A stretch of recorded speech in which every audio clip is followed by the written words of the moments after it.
great atmosphere, a lot of respect for Alabama's team, their fans, the venue. It was one hell of a game. Tale of two halves. Obviously, we were not really prepared, and that falls on me in the first half. We didn't do a great job, especially defensively, but we also gave them short field, and with a short field and a quarterback like Milroe, it creates a lot of tough times.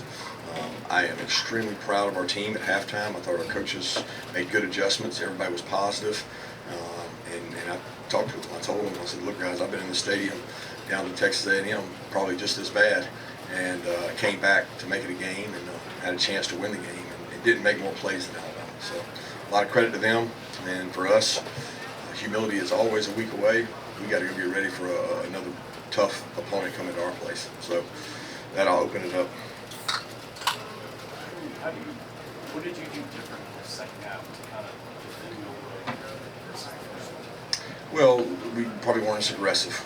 We were more aggressive in the first half and took some chances, and probably got hit on some things that they did a good job of packaging run and pass with him. And he's hard to defend, but when he's 28 of 31 or what it was at halftime, he was, I don't know what it was, but it was not very many incompletions. He's really hard to defend. So you have to pick your poison. Do you want the guy to take off and beat you running? Do you want to play loose coverage and try to keep eyes on him so he doesn't take off? He ran the ball well on the perimeter, and we lost contain, and then he also threw the ball well, which made it really tough. In the second half, we played some tighter coverage. We made some stops, and we possessed the ball in offense, and we just, when you make stops, you give yourself a chance. Can you talk about Ryan Williams, Kirby? Great player. I mean, I got asked by the game day crew before the thing about what are you going to do special for Ryan Williams, and I said, we can't do anything special for Ryan Williams. They got a guy back there, quarterback, that could be the best running back in the country, and he throws the ball. So you can't put two people on Ryan Williams. You can't do it. You got to make him make throws. And we've known Ryan for a long time. He came to our place on several visits. He's such a great kid. He's extremely fast and elusive. He's got great ball skills.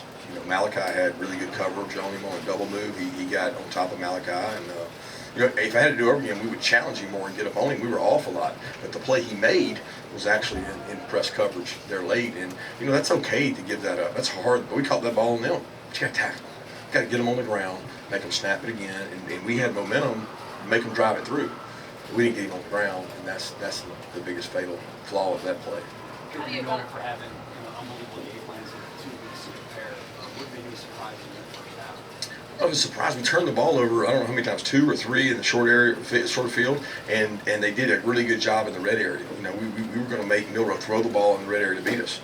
We didn't have to. He ran around us. We had our best player on him on 4th and 1, and he outran him to the sideline and then turned up and scored. He ran outside of a blitz defense that we got more people than they can block in there, and he ran what we call a moon sweep outside, and he's a really good football player. He's a really good football player. So, if you could just stop him and not worry about him throwing it, I think you could do it. But when he's throwing it well and they're catching it well, it's really hard to stop. What was your message to your defense after the first several drives? What were they obviously getting stops? Get stops. We got to get stops. You know what I mean? Play by play. We got to do a better job. We got to settle down. We got to communicate well. If you go back, the first drive, we're 3rd and 7, and we worked all week on.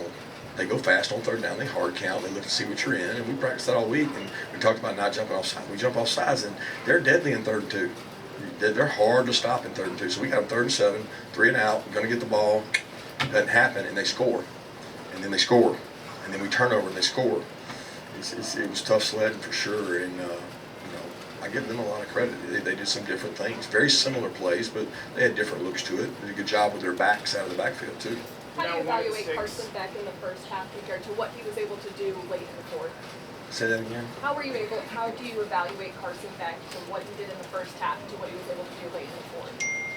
Well, I don't know that there was a huge difference. We had 4 downs to do everything in the second half. So the 4 downs made a big difference. Because when you got 4 downs, you got a couple to waste in there. We got to the point where we had to be aggressive and go fast, which opened some things up. I was really proud of the way he played. You know, one of the interceptions was not his fault. He did what he was supposed to do. And the fumble was probably the one that he'll look back on and say, it's 1st and 10. Just throw it away.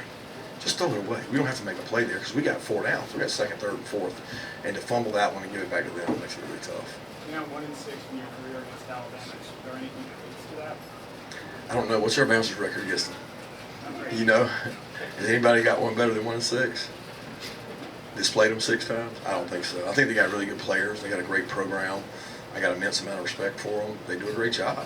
I mean, Nick's recruited good players. Caitlin's gotten good players in here, and it's a tough battle. Of those 2 of them been here, you know, and they've been tough. They've been really tough battles. So a lot of credit to those guys and a lot of respect for them.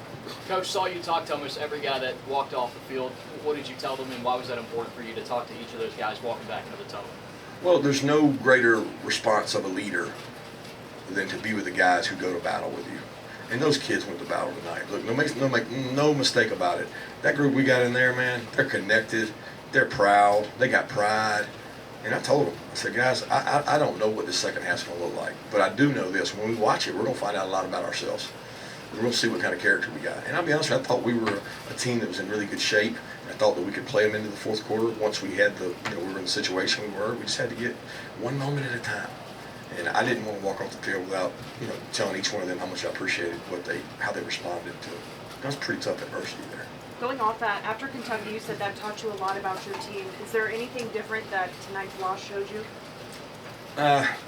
We can't turn the ball over and win games. I mean, we know that.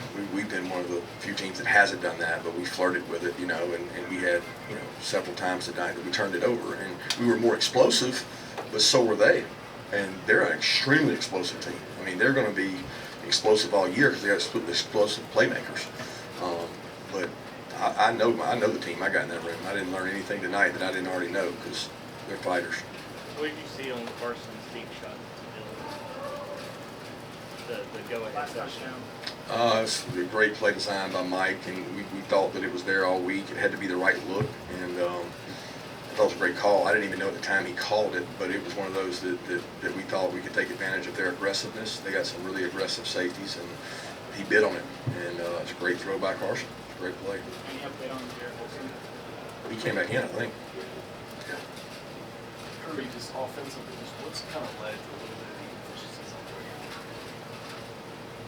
out? Well, tonight it's hard to judge. Because 3rd down was 2nd down. So I can't, say tonight. I mean, we were behind so early. This was a hard game to evaluate from an offensive standpoint when it's that quick. You know what I mean? And I do think we got to communicate better. We got to execute at a higher level. And that was one of the things we said coming out of Kentucky. But look, it's hard to communicate in that environment. I've been in this league a long time. You go call a play and try to get 11 people on the same page and execute while not being vanilla.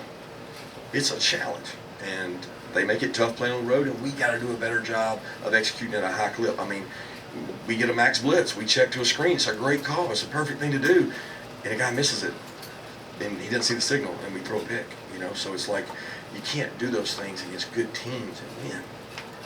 Mikel makes his return tonight. What did you see in him rehabbing to get back, and just what he's able to do? Just a love for the university. I mean, he had 24, 25 people here tonight. His mom lives right down the road.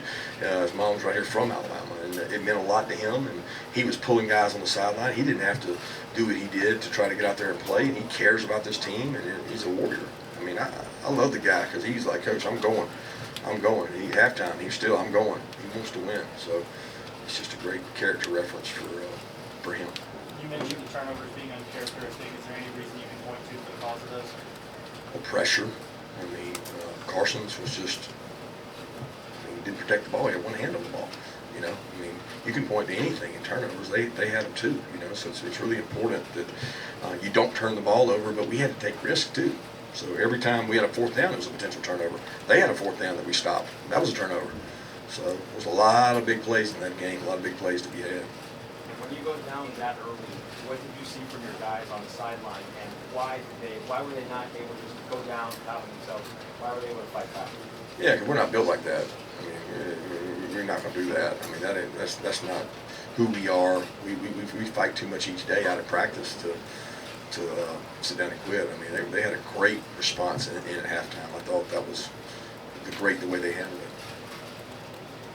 What was your message to Arian when something like that goes down on a critical down? What's that? Which one? What's the soccer coach? Oh, next play, man. Next play. Next moment. I mean, shoot. Aaron made some plays in that game too. You know what I mean? So it's one of those deals. It's a boxing match, and he didn't let it affect him. He just went and played the next play. That's all you can do is play the next play, man. You just keep playing the next play. Time for one more question. Anybody? All right, Thanks, Coach. guys. Appreciate it.